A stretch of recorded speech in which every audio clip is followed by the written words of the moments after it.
You owe this man nothing, okay? You don't owe him your transparency. You don't owe him the complete raw vulnerability.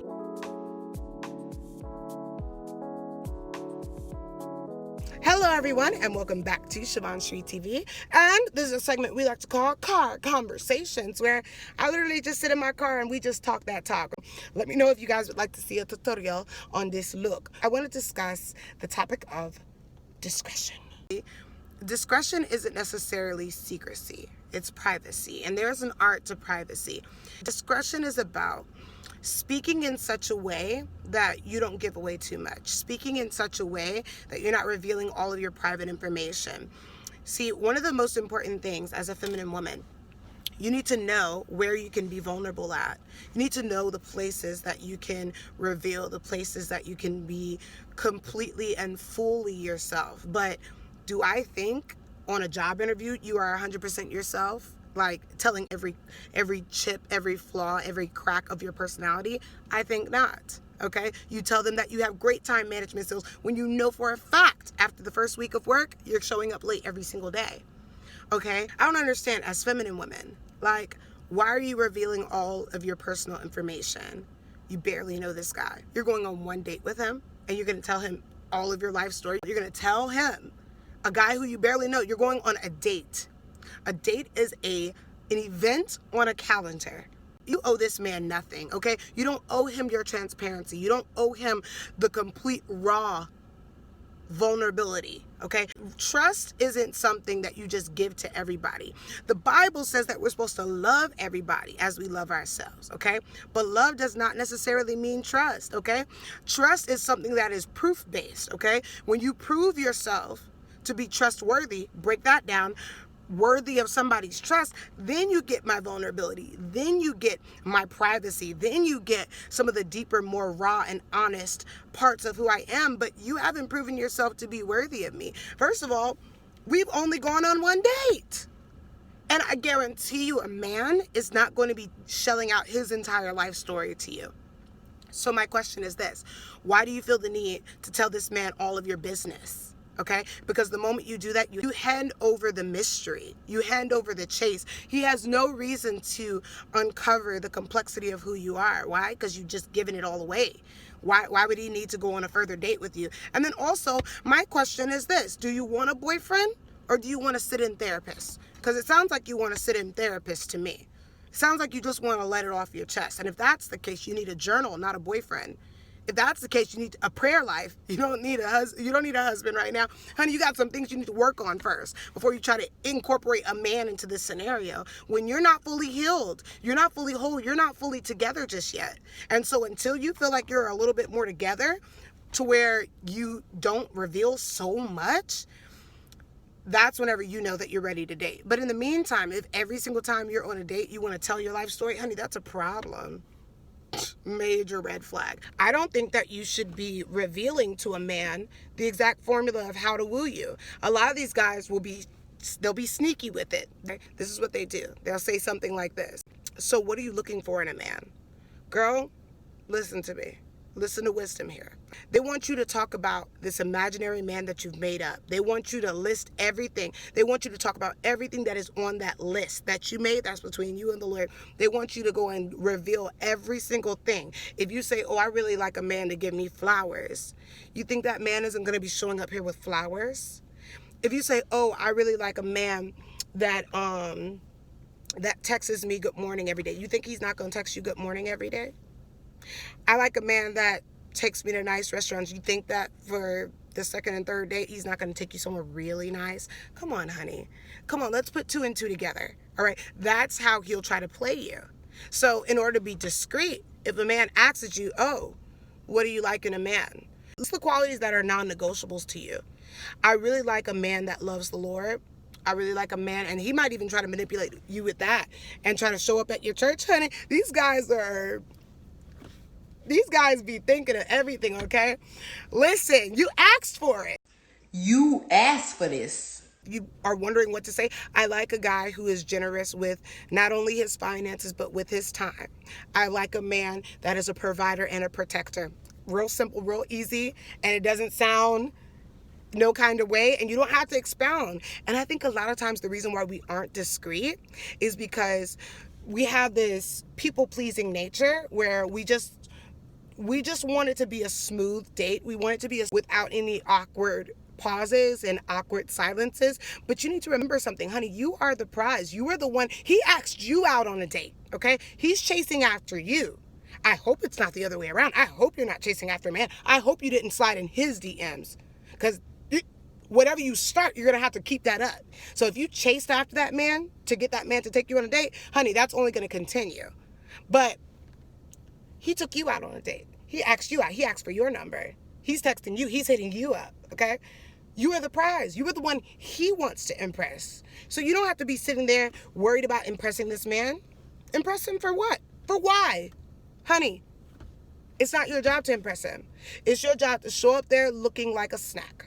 It's your job to show up there looking like somebody's wife. It's your job to show up there with common sense, a level head, and to remain, godly, and to remain chaste, and to remember who you are and whose you are, that you're not going to settle, go on that date, knowing who you are, knowing the value and the worth that you are, knowing that you don't even have to bring anything to the table. Why? Because you are the table. What is he bringing to your table is the question. He's not interviewing you. You're interviewing him.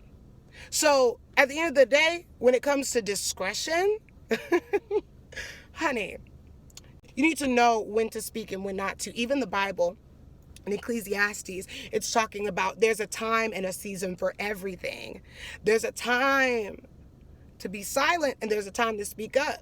But one thing that we really need to lean into in this season, especially since quarantine is out here, you have plenty of time to practice learning what your flaws are, learning what are the things that you are saying that are revealing too much information, what are the things that you are saying that are tarnishing your character, what are the things that you are saying that are making people have a negative view of who you are, because you can't be unveiling all of your trauma, all of your abuse, all of your heartache, your disappointment, your depression, all these anxiety episodes. You can't be telling them all of your business like that, because guess what?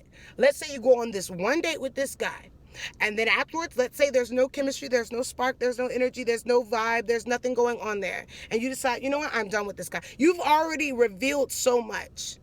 It's like an open wound. It's like you let him see all of your scars, all of your stretch marks, all of your birthmarks. You revealed yourself. You stripped yourself down naked in front of this man. And what did you get in return? A 2 for $20 at Chili's? Honey, I'm going to leave it right there. But you see what I'm talking about, okay? Discretion is understanding when and where and who you can be vulnerable with. But you can't be vulnerable with everybody. Not everybody is worth seeing your scars, okay? You don't have to tell everybody what's going on with you. You don't have to tell everybody about your career, okay? Especially if you're in the middle of a transition. You don't owe anybody anything.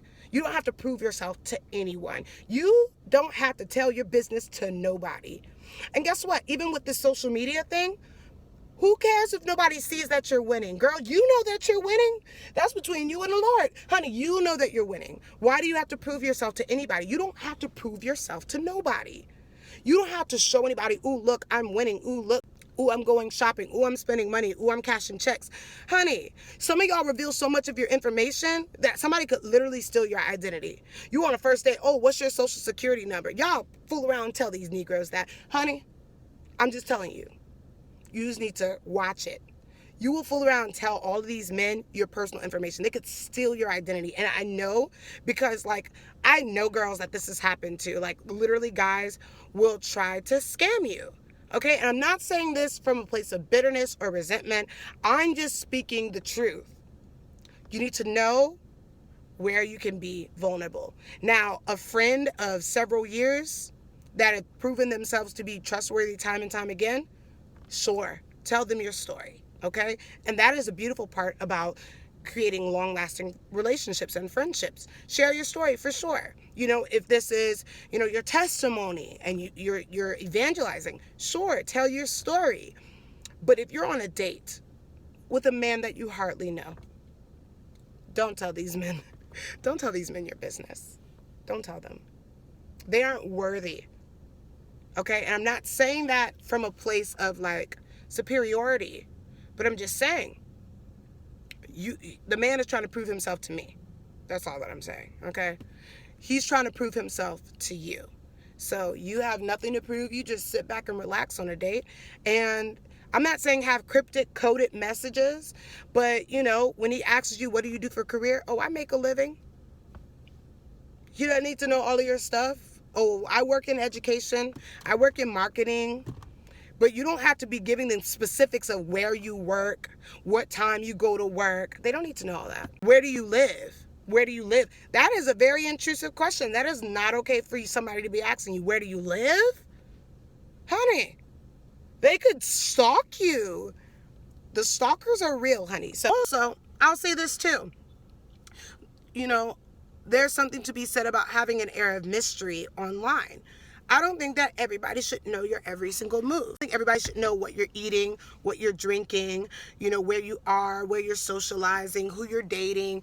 Everybody doesn't need to know your success, your downfalls, your love life, your career. Everybody doesn't need to know all this, okay? They're not in your inner circle. Even Jesus, when we think about it, Jesus in the Bible had levels of intimacy with the disciples.